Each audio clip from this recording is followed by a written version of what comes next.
Hindi na nakalayo pa ang isang lalaki na matagal nang nagtatago sa batas matapos siyang maaresto ng San Manuel Police sa bisa ng warrant of arrest para sa kasong statutory rape. Alamin ang iba pang impormasyon mula kay Patrolman Dennis Carinal.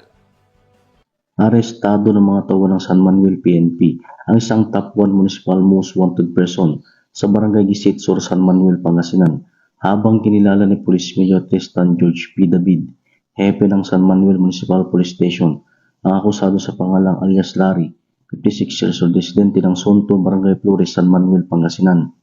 Dakong alas 10 ng gabi nang maresto ang nasabing akusado sa bisa ng warrant of arrest ni Honorable Jacinto Mirin de la Cruz Jr., Acting Presiding Judge, Regional Trial Court, Branch 49, Urdaneta City, Pangasinan, sa kasong statutory rape na walang rekomendadong piyansa.